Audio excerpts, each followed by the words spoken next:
Good afternoon, everyone. Welcome to our EliteLink Spotlight Salon. Thank you all for joining us for this inspiring afternoon. And we are here to celebrate Women's History Month today. Yes, welcome everyone. Yeah, I'm Danye Yang. I'm Suri Wang. Yeah, we want to introduce ourselves a little bit, right? Yeah. I'm a founder and CEO of EliteLink Education. We have been here in education consulting and corporate training for over 13 years. Yeah, we know Suri is recognized as the Forbes leaders in international consulting, and she shares stage with U.S. Former First Lady Michelle Obama and Laura Bush. So she should have a lot of stories to share with us. There are some interesting stories. Because today we're celebrating International Women's Day. And as a woman in business, as a woman in education, we do have some very interesting story for me, for myself. There is an aha moment I do want to share with you guys quickly. So 14 years ago, when I started my business, I don't want to tell people I'm a CEO. I don't like to tell people I'm a founder. I like to tell people I'm a teacher. Why? I don't feel confident enough as a woman to tell people I'm a founder of a company. However, one day, before I share the stage with Michelle Obama, my mentor took me to a conference room and showed me 12 clips of different female founders and CEOs. And he asked me, what do you feel about all these women leaders? How do you feel? And after I watched all these clips of their speech, their self-introduction, and their stories, my conclusion was they're different. Each single one of them as women leader are so different. There's no stereotype as the strong lady look. They can be soft, they can be gentle, they can be smart.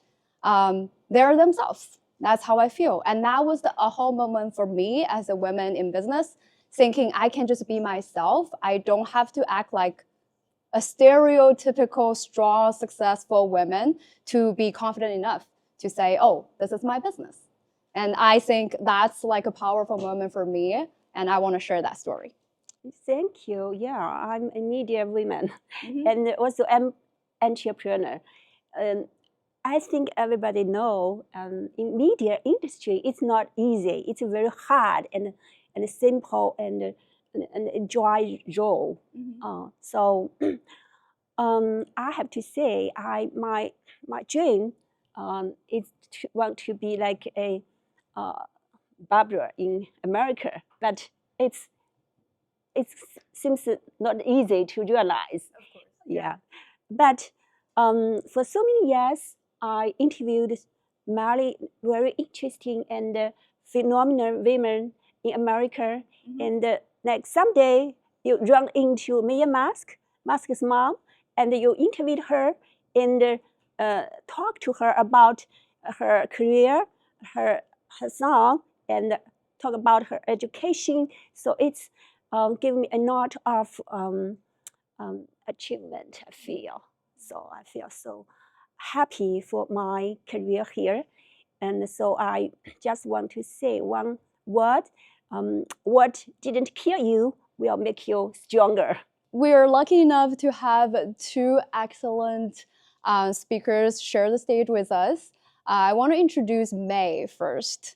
So right now, she's current role, she's a board member of EliteLink Education. So she's my colleague. She's also a professor at Columbia University, teaches economics. I can go on and on about her resume, very long. Like when I first met her, I was just a little bit jealous about her lifestyle because at the moment she was retired.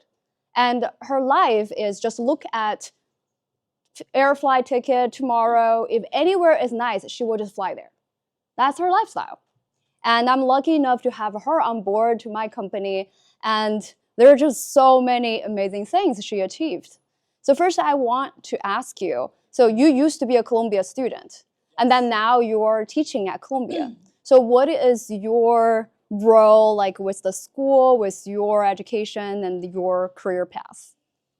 Wow, my career path. Let's start with that one. It'll be easier. So did undergraduate at Northwestern, and then I worked at Goldman Sachs. Then subsequently had an entrepreneur stint before going to Morgan Stanley, and then from Morgan Stanley got a job at a hedge fund, and then it was 2008, Lehman Brothers crisis, very intense. Decided to go back and get my master's in quantitative methods at Columbia. So that's up to that point. And then after that, I continued on to be at a bit of a startup financial services company, but we ended up doing work for pretty much every hedge fund in parts of New York, as well as a bunch of asset managers overseas. So about $1 trillion in assets under advisory is what we ended up working with. It was a pretty strange and weavy path. And then I would say that at the time we met, I had retired and just started doing consulting work. But how I ended up ultimately at Columbia was that one of the things I liked the absolute best throughout my career was really mentorship. I really like developing people, and that happens to be what you do. So we ended up becoming that's fast why we friends, click. Yeah. Very fast friends in that regard, such that we're even collaborating on some things now that I think we'll probably talk about later. But it was surreal the first time I started teaching at Columbia campus, and I hope everybody that has any interest in doing that gets to go back to their university and teach. It's such a crazy thing to go on campus. You still have a little backpack. You know, the only thing you might not have is someone carrying your books if you're lucky like that. And you just go around to the classrooms. But this time, your job is to be out in front and try to, help others to achieve their dreams and their goals. And that was so rewarding. And I'm so thankful to be a part of the campus. Because her interesting background, she has been trader, entrepreneur, like you name it, like world traveler. So sometimes I joke about it. We should start a show called Ask May. I just have so many questions and I can ask her. But for you, in your career, it must be someone that helped you. Yes. As a mentor. Oh yeah. Right?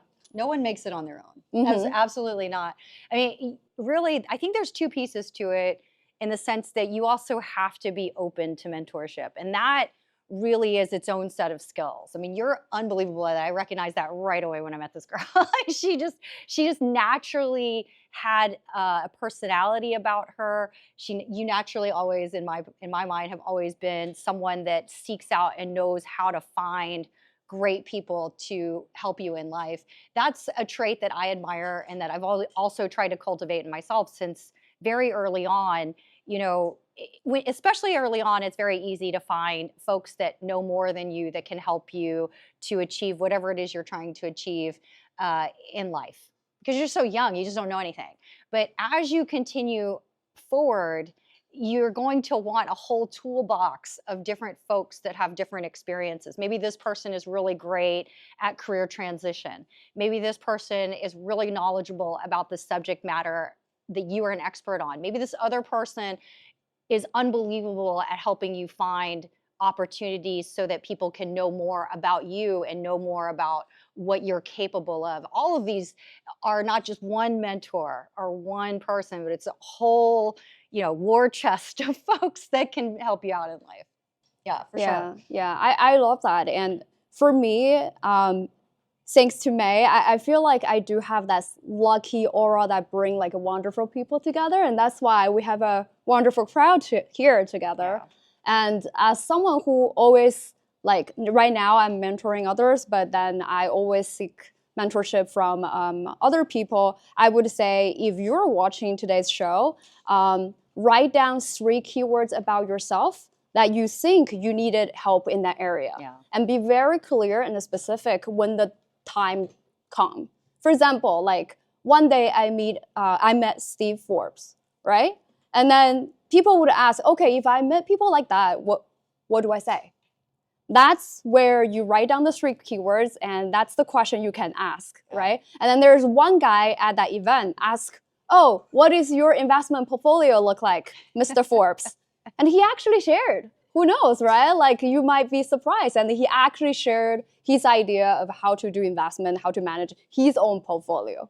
So never be shy asking interesting questions. Absolutely. So true. Yeah. And back to you. So I also know that right now, actually, the two of us is writing a book about gamification professional skill. So what is your view on gamify your mindset in professional development? See, I love it. And when I first shared it with you and you said yes, I was so thrilled because, you know, one of the greatest strengths of women, and sometimes men too, I shouldn't just give all the women the credit, all the ladies the credit on this, is collaboration. Collaboration will take you farther than you can often go on your own. And what I would say to that is, of course, you have to find great people to collaborate with, great people that are trying to do the same thing you're trying to do. But gamifying was one place where I thought we had kind of a common thought process, because so much of gamification really is backward design, which I hear you talk about all the time. Yeah. But strangely enough, the initial concept before I pitched it to you as a collaboration came from the fact that I was growing my mentorship program for our internal firm, starting with the interns, but then growing into the associates and vice presidents. And they were really struggling with frustration management. They were really struggling with thinking about what's the next step in my career? How do I manage the lulls? How do I think about this? And once we turned it into a game, so many of my colleagues and partners just be like, why are they like always so happy? Why are they always busy? No matter what, they're always doing. And then when we ask them, it's not like they're doing busy work. They actually seem to know what they're supposed to be doing. I'm like, yeah, that's the process. That's exactly what it is. Yeah, so we also want to know, like as an executive in Wall Street area, so do you think women had some like limitation or restriction in this area? So here's the thing. I would have answered limitations a little bit differently when I was younger, but then when I became responsible for all of these young folks and helping guide them, I realized I had to use different words, which, not to take away from the question, because the question is very real. When you come in, there are things that you're naturally good at and things that you're not good at. And then there are things that naturally come with the path that you've chosen. Like clearly we can keep it very simple. I admire you so much because you're bilingual, you know, and there was probably some initial limitation when you first came in, but you've overcome that and then some with a fantastic career in media, right? So we all have things that are somewhat limiting when we first start out. They're where the cards have been dealt. But I realized that if I use that word too much with young people, they own that limitation like a badge, like, oh my gosh, I'm limited. And so I always wanted to be careful to be like, these are some things that we want to grow our skill set in, that we want to get slightly better at, because they limit you. And men have some limitations. Women have some very striking ones, but women also have disadvantages and advantages. And so if we lean into the advantages and are aware of what might be perceived disadvantages, we can focus first on our advantages and then come back around the other way to address those disadvantages. So we'll use some that are very common. You know, especially in finance, they'll talk about the boys club or what have you, and the fact that men receive informal mentorship because they're doing boys things. Okay, I could try to play that game, right? I will lose because there is nothing that can change the fact that's what I look like, you know, as far as it goes. But are there maybe some other things that a woman can do that a man cannot? And let me play that game first. Yeah, and so like women like water. Yes, absolutely. They can change disadvantages to advantages. I totally agree. Couldn't agree more. And I know you've done that. I know you've done that. So that's where we go with it. Acknowledging fully, though, I would say that the one thing that can be a little bit of a disadvantage and a challenge is that there aren't that many women in some careers, you know, let's say technology, very male dominated. It might be harder for you to find a woman that is naturally navigating the stream in this very seamless way versus if you're trying to find a male mentor that can help you navigate. And I do think that as a woman, you may want to find both female and male mentors, but your female mentors are probably much more articulate and have much more firsthand knowledge on how to navigate certain elements of the water that we're trying to flow through. Yeah. So, do you think like women always be like sensible and sometimes will feel weak. Do you think women really feel weak in their emotion or sometimes in their thinking? I think of it as a yin and yang, right? So that could be both a strength and a weakness. So if you're very empathetic, right, you do want to learn emotional control. That's emotional control, male, female. It's a thing, especially as the situations get more complex. When you're young, some people just naturally have emotional control. Some people really don't. Okay, we got to grow that skill set. But it turns out that as you get better at that skill set, you're just going to end up in situations that require more emotional control. So there is no getting around the skill of emotional control. Now, the folks that have difficulty with emotional control typically are very empathetic, and that could be an advantage. We just have to learn the other side of being able to actually manage that advantage. And everything, I think, is a lot like this in life. Yeah.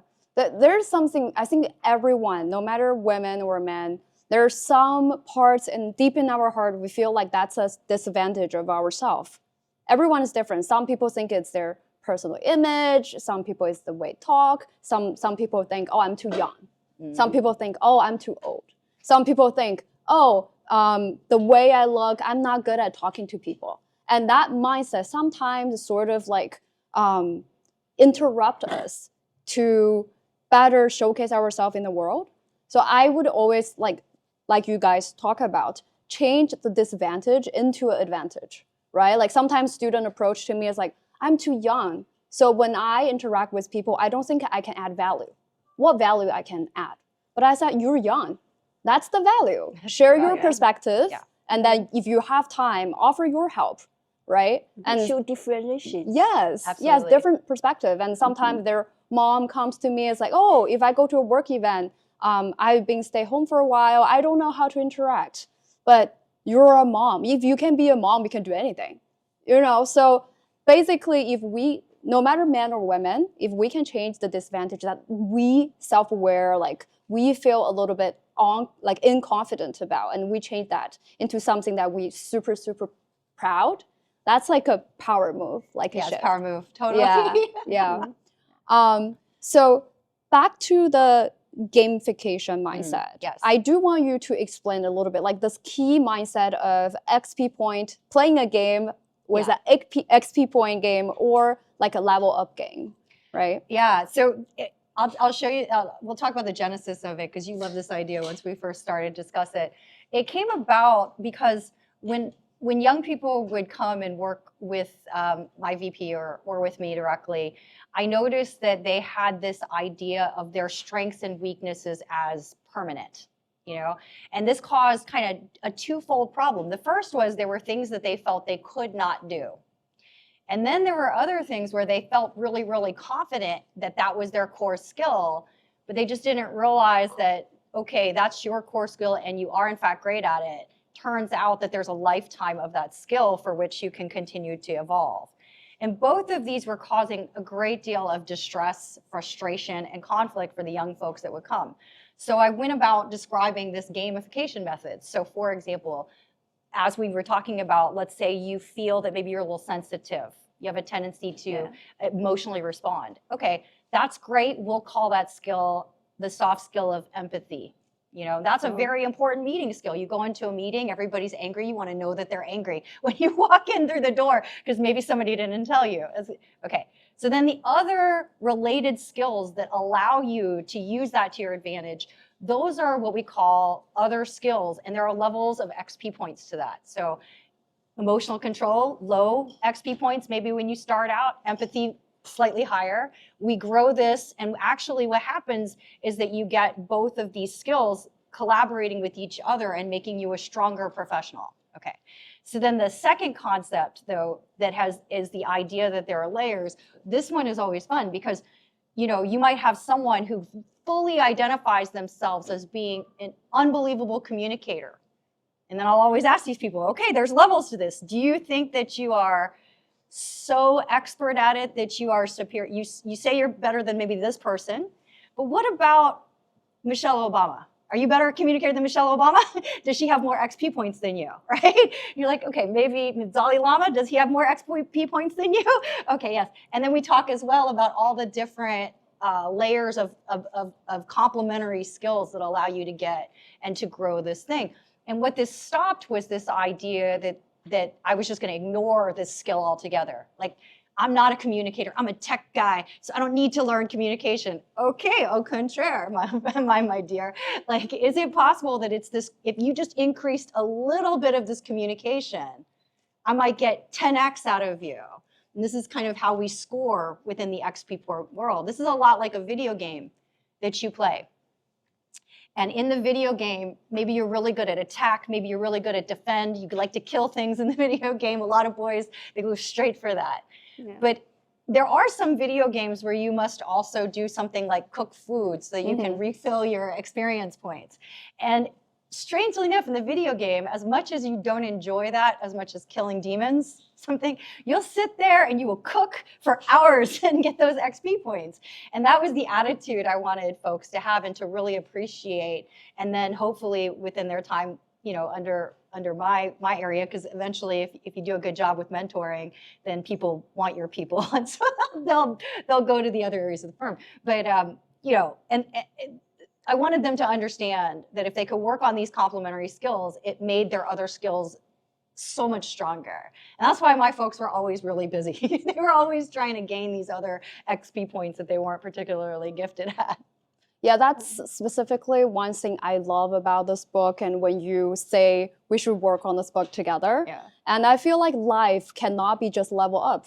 Absolutely. How many levels do you want to be up in life? I mean, at a certain point, you feel like, okay, where to go, right? But when you have that mindset of the life is about gaining fun, interesting experience, and each time I want to make a full use of it, so that you will have more fun. Yeah, absolutely. Like, you've had so many lifetimes, even you're much younger than me. Like, you had 2 or 3 lifetimes already, I feel like, as far as it goes. That made me sound like an elf or something, but okay, I appreciate that. Yeah. From translator to businesswoman to all these different lifetimes already.